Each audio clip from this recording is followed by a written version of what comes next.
At HFS Research, we recently released our Intelligent Supply Chain Services study, where we assessed how enterprises are rethinking supply chains in the face of disruption and how they are accelerating their journey towards resilience through technological developments in the field of AI and automation. In this research, Mindsprint was positioned as a Horizon 2 enterprise innovator.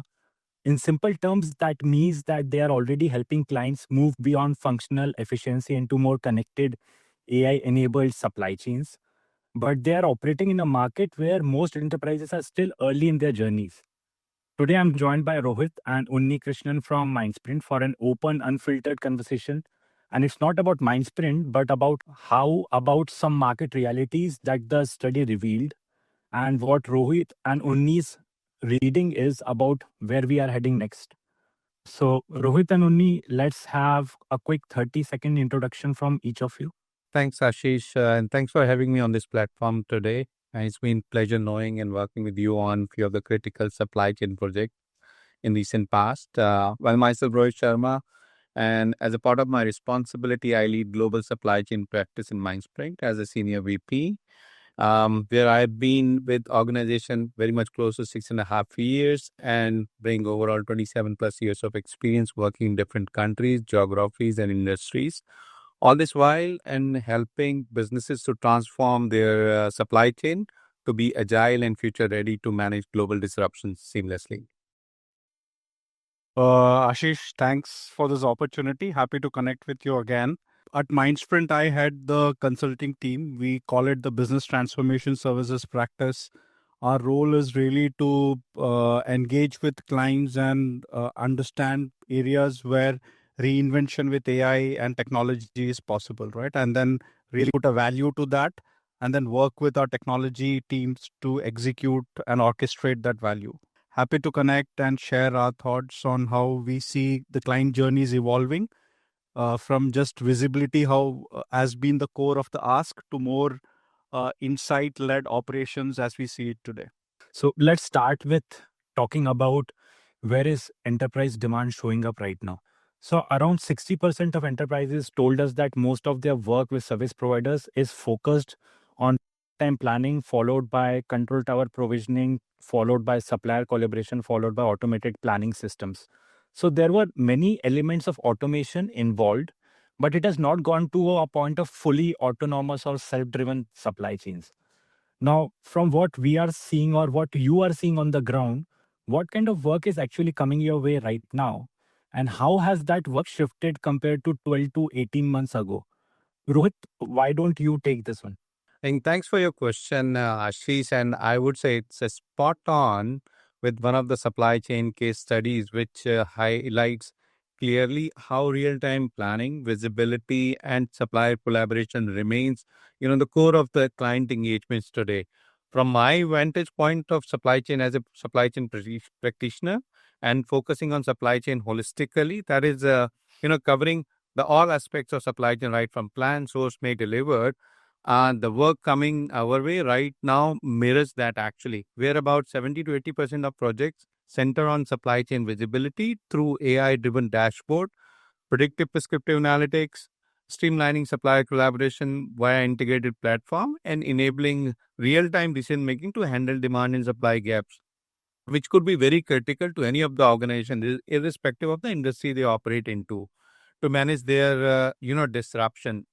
If I have to compare for to 12 to 18 months ago, we are seeing a very clear evaluation and change in strategy of most of the supply chain professionals. Back then, efforts were heavily tactical. Think manual Excel based forecasting, siloed supplier portals, vendor based approach, etc., etc. But now clients are pushing for more integrated tech-enabled solution, agentic AI for automated exception handling, blockchain, end-to-end traceability for global trade, and collaborative ecosystem. That is how I see a shift is being happening. And of course, data in this all playing a very vital and crucial role to bring that autonomous approach.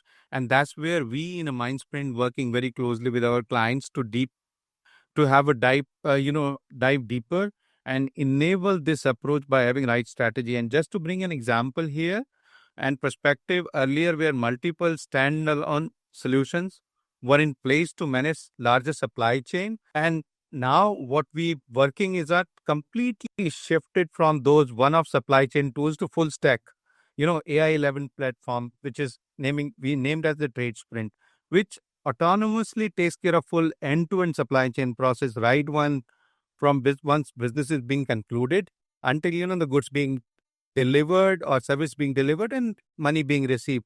So that is how it is transforming the entire eco chain or covering entire eco chain and managing through one single platform, bringing all those data through IoTs, through SAPs, or through ERP platforms, and combining them together with a minimal deep human intervention, bringing all different kind of optimization which the customer is looking out for. So that's the transformation I could really share as an example.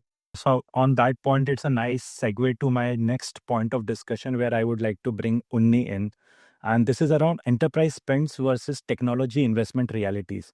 Now, this is another interesting dynamic that surfaced from the study. If you look at the enterprise side right now, investment is still dominated by analytics, modernization, data foundations, and cloud. Now, this is where most of their money is getting spent. But when we looked at technology and product companies likes of Microsoft, SAP, Oracle, so on and so forth, they are going all in on generative AI and agentic architectures. So their spending is on agentic and generative AI. Now, how do you interpret this gap between where enterprises are spending for today, whereas technology vendors are investing for tomorrow and keeping the future in mind? And how do you balance what's relevant right now versus what you believe will become essential for your clients 2 years from now? So, how are you balancing this investment in today's technology versus tomorrow's technology? Only is your thought. Thanks, Ashish. Interestingly, very recently, this was a hot topic in a conversation with the CIO of a large commercial auto company here. And the problem is there because it's the gap exists because enterprises are really focusing on trust on the data, right? And because if you don't have trustworthy underlying foundation, you really cannot build innovate for future. Whereas enterprises are looking at tools and agentic solutions to be onboarded into their existing landscape, right? But for me, the way I look at it is right. While if you look at it, it's like the nervous ecosystem of an organization, right? The whole analytics engine could be the brains, and the current invoke thing around agentic could be the hands and legs to execute, right? But if you don't have the really data right, it's almost like the nerves, right? It's not there, then the right hands and legs don't move in the right direction, right? So hence, data is really critical.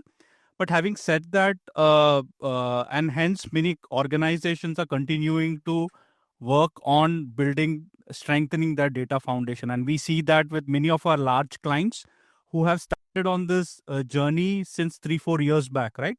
They have still not solved for that entire data authenticity or data accuracy part of the story, right? And what they are also doing is they're all in many cases we see the tools which service providers are providing are also being used to accelerate the whole aspect around data governance, right? Where some of these tools are being used to validate the data accuracy, and also accelerate the whole digital adoption, right? That's happening. Now, coming back to your question around our take, right, around this and what is it that we are investing in? So we continue to focus on working with our clients to build that strong data foundation. That has got multiple elements of that, right? Getting the whole strategy right, where there are aspects like data freshness to be understood. At times, for example, if you want to put an autonomous system which is sensing a delay in a shipment of your raw material, and hence, but then underlying data in ERP says that you have enough safety stock, but and hence you don't order, right? But reality is you reach a stock out situation. Now, such scenarios are can happen if you really want to reach an autonomous supply chain operating stage, and hence the whole data freshness and accuracy becomes important, right? And the other aspect is conflicting truths of data. Now, on that vessel, there are two data points which is coming. One from the port terminal, you are picking some data, and the vessel liner is giving you some data. Now, whose data do you believe? One is telling you that there is a delay, and the other is saying a different truth, right? So hence there are finer nuances to this to get your data strategy right. And we are working with clients to not just set up this strategy, working with them to set up really the foundation and build layers and capabilities to make sure this data is authentic. Further, I think we are also seeing that kind of while you're building for data, we are also seeing organizational change and capability building is also very critical. So, and hence, for many of the clients with different data and analytics frameworks that we have worked upon, we are also helping them set up capabilities as an organization. For example, with one of these clients, we are setting up a data and agentic AI COE, right, which is helping them build the right guardrails framework to accelerate whichever parts of that data that they have already built robustness on, right? So that they start seeing value coming for their organization. So we see while this is happening, we are also working on some specific use cases like on our platforms like Procure Sprint and Trade Sprint and Sprint AP that we have built. In many of these cases, our agentic AI solutions that we have built are also ensuring that there is, for example, the procurement data which otherwise was not digitized completely. Through this procurement platform, we are able to make sure that now you have great amount of data on how a supplier behavior happened during an RFQ, which is a great insight for you to run an autonomous procurement operations for your tailspin vendors in future, where you can even now start doing negotiations because you have all that data on how they behave in the past now getting digitized and captured. At the start of your answer, you were mentioning about technology landscape. So let's focus on the technology landscape right now. The study also revealed a very clear technology landscape where SAP and Microsoft emerged as the top two technology stacks used by enterprises, with a noticeable gap to Oracle as a distant third. At the same time, majority of the enterprises, in fact, 60% of enterprises told us that they are also leveraging supply chain focused startups and scale ups right now, especially in the areas of niche planning, visibility, risk, and sustainability. Now, I would like to bring Rohit here. How are you right now thinking about your partner strategy in a world where still SAP is dominating the core, but now innovation is increasingly coming from a growing ecosystem of startups and specialist firms? Well, I would say it is indeed very interesting. And this is actually a very powerful and thought-provoking question towards, finding out the right balance between market dominant ERP players or leaders and the specialist startups adding a lot of speed and agility through the out-of-box innovations. And that's where I believe it becomes very critical to develop an ecosystem to reap the benefits which these startups have got to offer by bringing new age technologies and solutions, along with the stability which market dominant ERP players could provide, and then both of them to be the part of this combined ecosystem to maximize the potential. And in this hybrid market, our partnership strategy is all about finding right balance between the reliability of SAP's, Microsoft, Oracles of the world as an ERP dominance perspective, and at the same time on board with the agility of specialist startups to deliver rapid innovation as a wraparound and bolt-on solutions to such an ERP, and naming few of them like maybe OpenText, ServiceNow, KYP AI, etc., etc. If I look at the part of my core approach, I would say we prioritize deep integration, such as, for example, via SAP BTP, enabling seamless stitching to startup capabilities with ERP environments to real time visibility and AI driven optimization in supply chain, procurement, and logistics.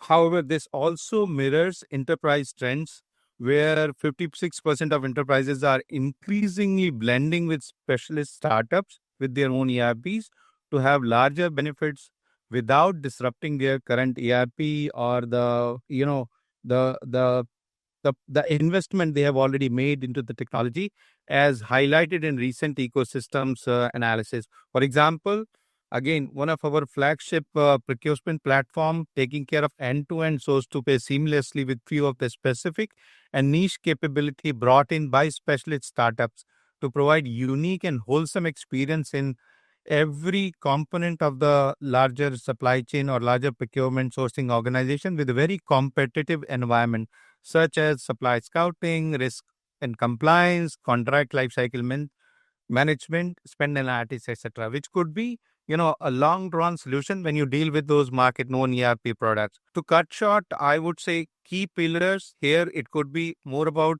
co-innovation focus, where I would want to invest in hackathon and modular app development on SAP ERP marketplace to develop hybrid solutions, ensuring startup scale within our controlled ecosystem and bringing supply chain resilience.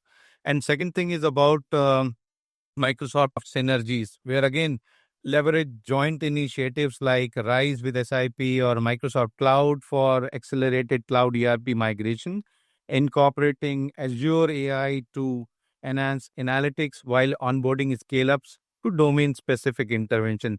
And I think that's where the select partner based on proven ERP interoperability, starting with pilots in, for example, tail spend management and control towers, and then expanding to full deployments. I think that's the strategy what we built into our day-to-day execution and ensure we have those partner as a part of our own ecosystem, wherever we balance with both the benefits coming out for both market leading products versus the startups, and to bring that combination together to our customers and the client. One of the more candid messages from enterprise buyers in the study was that they want, at, in the areas where they want their service providers to improve. And the top one was be more innovative and do a much better job of tying innovation to business outcomes with clearer roadmaps, milestones, and ownership. From your perspective, where do service providers, including firms like yours, most need to pull their socks up if they want to stay relevant in the market, which is moving from efficiency towards intelligence? And this one is for Unni. Yeah, so I think very rightly said. Last few years, I think there were a lot of AI pilots happening. Some of them have really not scaled.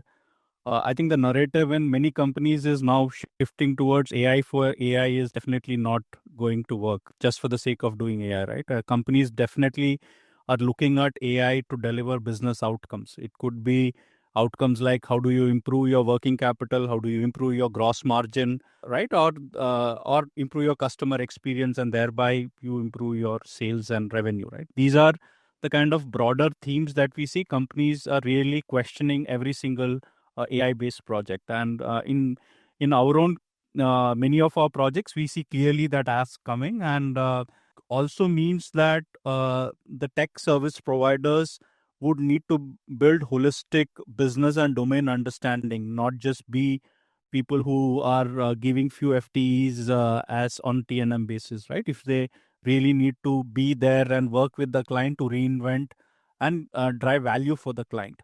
Broadly today, the way Mindsprint is looking at it is we are definitely taking a very value focused approach at most of our projects, and we are able to do it through, maybe I could say, maybe three basic capability interventions that we have led, right? One is really the whole consulting led engagements for our clients, and for example, my team would get into conversations with clients to do a whole envisioning exercise to look at how will that North Star look like when you were to leverage some of these technologies, including AI, autonomous ways of working, and then build a whole roadmap considering their current maturity and where they are, right? And put critical milestones with the whole value narrative around it.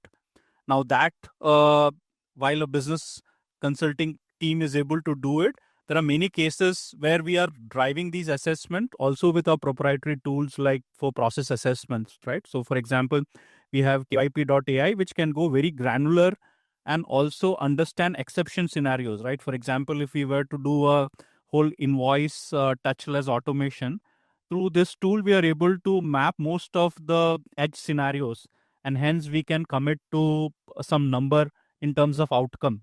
With a client which is an airport operator in Asia, we took on a project to significantly drive value in their AP process. We could commit to almost 95% touchless happening and a significant cycle time optimization, and we were able to give that commitment because of some confidence in the process assessments that we did, right? That's one of the whole assessments as a narrative.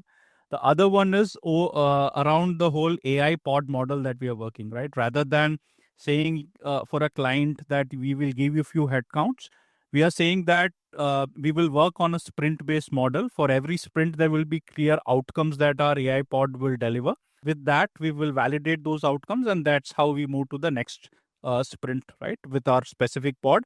And the kind of people that we bring into this pod are a mix of very business, technology, data scientists, right? Essentially, and we keep increasing or reducing the capacity to meet outcome requirements for a specific sprint. And the last one, we value really in our service architecture itself, right? For example, the whole services offering that the process services offering that we do today is no more saying that we take 10 FTEs of yours and manage it with 5, right?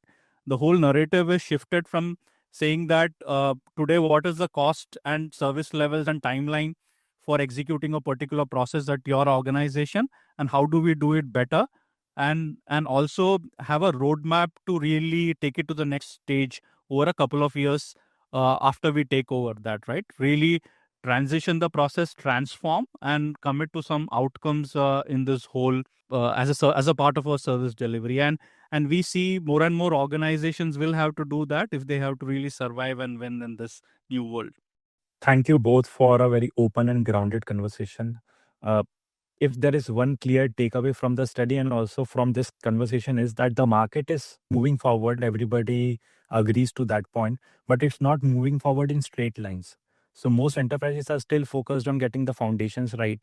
At the same time, if we look at the technology investment trajectory, it's clearly pointing towards more autonomous and AI-driven supply chain kind of work. Thank you once again for sharing what you're seeing from the front lines. Thank you, Ashish.